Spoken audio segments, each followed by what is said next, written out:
This is the story of the wild. You can read along with me in your book. You will know it's time to turn the page when you hear this sound.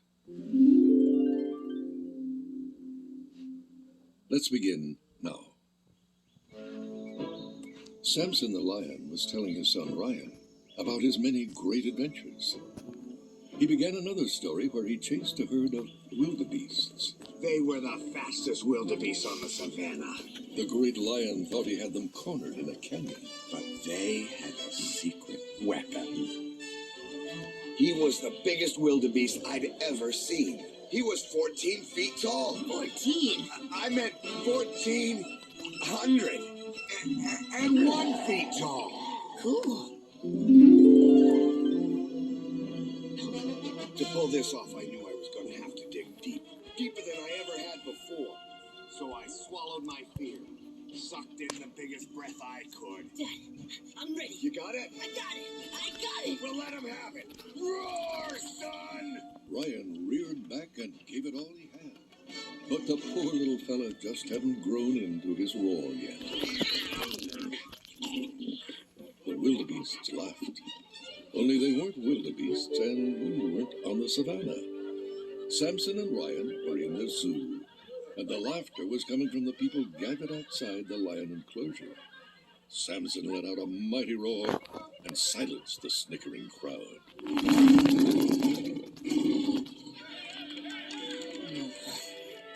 Story of my life. Your roar stops a herd of wildebeests. Mine makes the babies laugh. Poor Ryan shook his head and walked away.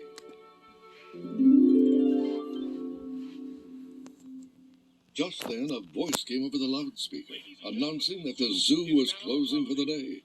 Oh, and one more thing. Don't forget to stop by the gift shop and get the most popular plush in America. Nigel, the I Like You koala. Nigel was very popular. However, the real Nigel hated this stuffed toy. That's it! I am not cut. I'm a vicious jungle animal from the streets of London. Fear me! Now, not many people know this, but after a zoo closes for the evening, the animals leave their enclosures and frolic about the zoo. They can do whatever they want.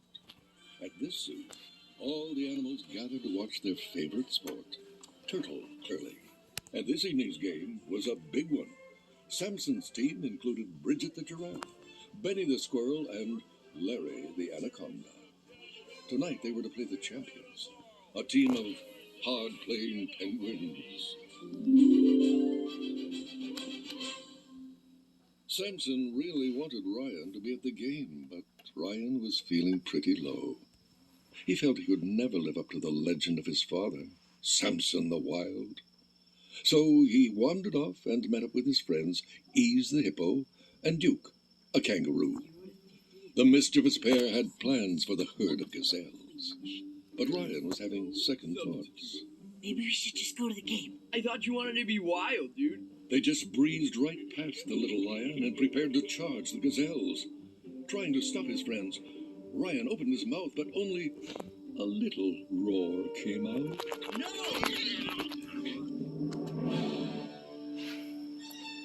Back at the game, the great lion hurled his turtle toward the winning goal, when suddenly the ground began to shake. Samson turned and found out why. Everyone panicked, and the thundering gazelles trampled through the zoo, completely destroying the game. As quickly as it started, it was over. As the dust settled, Ryan discovered he was face to face with his father. Told you I'd come to the game. You think this is funny? All you do is sit up in your tree and sulk. If you just what is it? What's the problem? Is all this because you can't roar?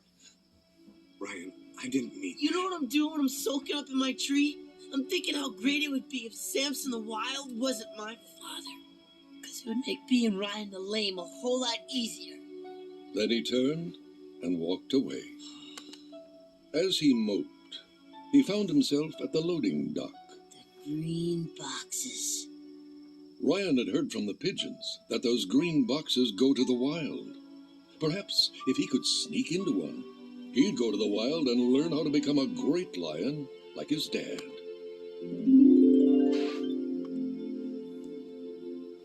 Meanwhile, back at the lion enclosure, Samson was worried. He knew that Ryan was trying to live up to his reputation, but Samson had a secret. What's he gonna think of me when he finds out? Just then, Benny spoke up. I don't know. But if you don't tell him, you're gonna lose him, Sammy. Samson nodded. He had to tell Ryan the truth, and he set out to find his son. As Samson reached Ryan's tree, he could see the loading dock off in the distance. Were his eyes playing tricks? No. Ryan was inside one of the green boxes, and it looked like the box was about to be loaded onto a truck. Samson jumped from the tree and ran. Ryan! As the great lion dashed through the zoo, Ryan changed his mind. Unfortunately, the door to the box slammed shut, and it began to move. I changed my mind. I don't want to go. Help! Somebody help! Samson ran as fast as he could, but it was too late. The box had been loaded onto a truck and was leaving. Ryan was gone. Samson was devastated, but he knew what he had to do. Joined by his friends Benny, Larry, Bridget, and Nigel, they snuck on board a garbage truck as it was leaving the zoo, and soon our friends were rolling through the big city. The streets were mostly empty that early in the morning, so they made it all the way down to the big water, the docks of New York, almost unnoticed. They couldn't believe their eyes, for as far as the eye could see, there were stacks and stacks of crates and huge cranes loading them onto the ships. Guys, look. We know the box Ryan's in is green. It's got to be around here somewhere. There in the distance was a cargo ship filled with green containers, and it was beginning to move. Run! They dashed through the docks, dodging one obstacle after another until they reached the water. Samson watched in horror as the cargo ship pulled out to sea. I failed. Again. In their excitement, they hadn't noticed that they had all run onto a smaller boat. They could use it to follow Ryan. One question remained. Exactly how do a lion, a giraffe, a snake, and a koala drive a boat? Nigel chimed in. Perhaps now is a good time to improvise. And improvise they did. Everyone worked together, and the animals managed to pilot this little boat across the vast ocean. With the help of a passing flock of Canadian geese, they reached the shores of the wild.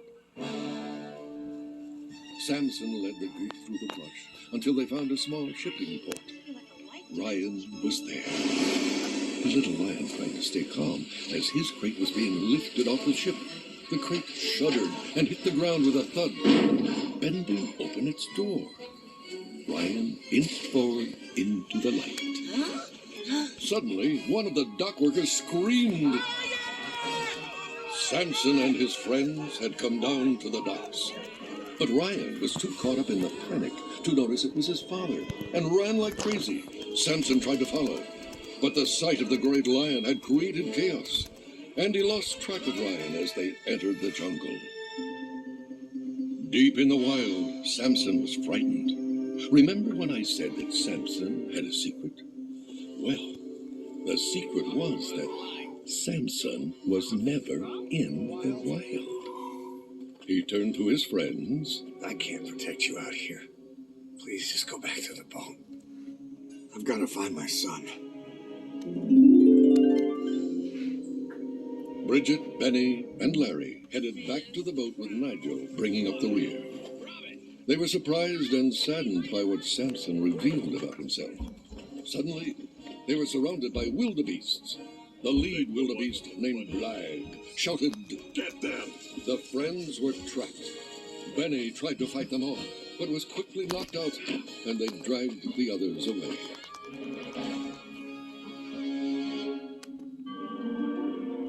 They were taken to an eerie underground chamber in the base of a very unstable volcano.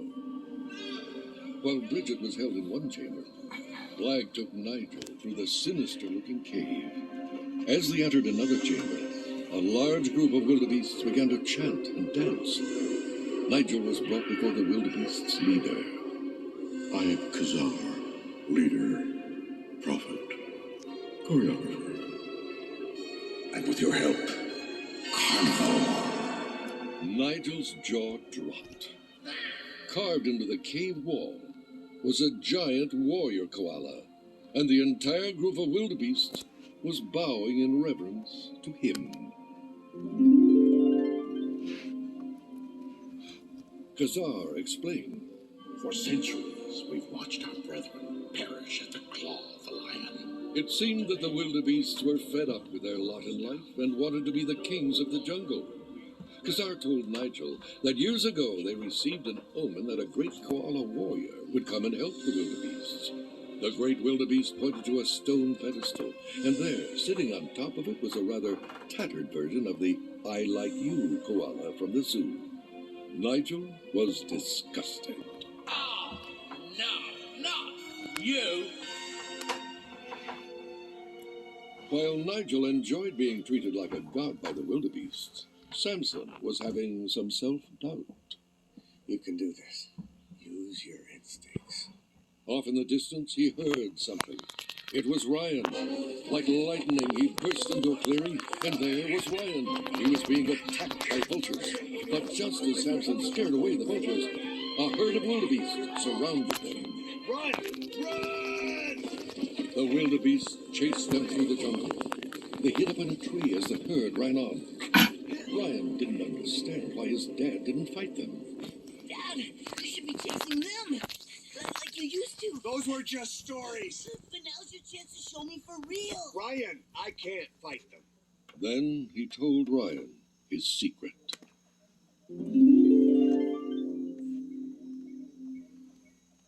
Just then the tree shook. A group of wildebeests were ramming the trunk of the tree, and Ryan fell out. Before Samson could reach him, Blag and the other wildebeests had carried Ryan off. Blag took Ryan back to the caves under the volcano, where he was reunited with Bridget and Larry. When Kazar found out that Blag captured a lion, he felt it was time to prepare the sacrifices. Kazar thought that if he could eat a lion, then the wildebeests would be the kings of the jungle.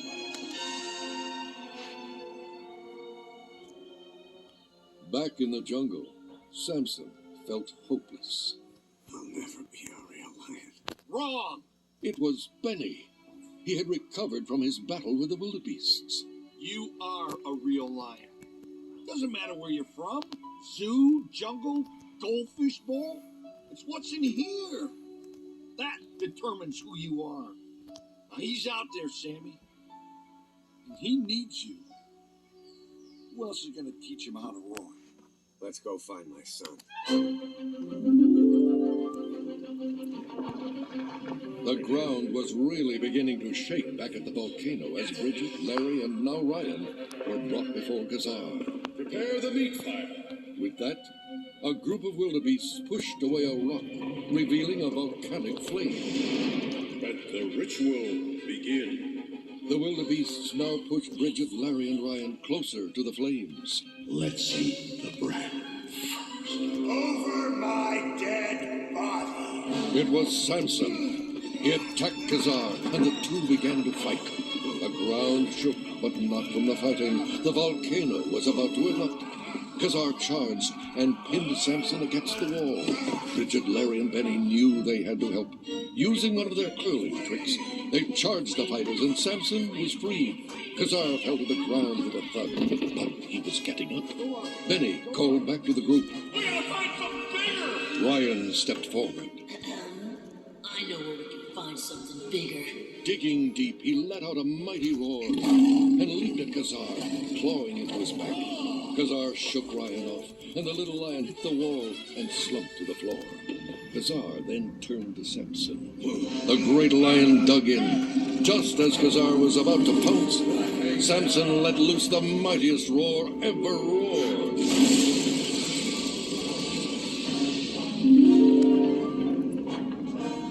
The ground shook violently like never before. The volcano was erupting. A huge chunk of rock fell from the ceiling and fell right where Khazar was standing. Samson yelled, Everyone, to the boat! Dashing madly, everyone made it to the boat and headed out to sea before the volcano finally erupted.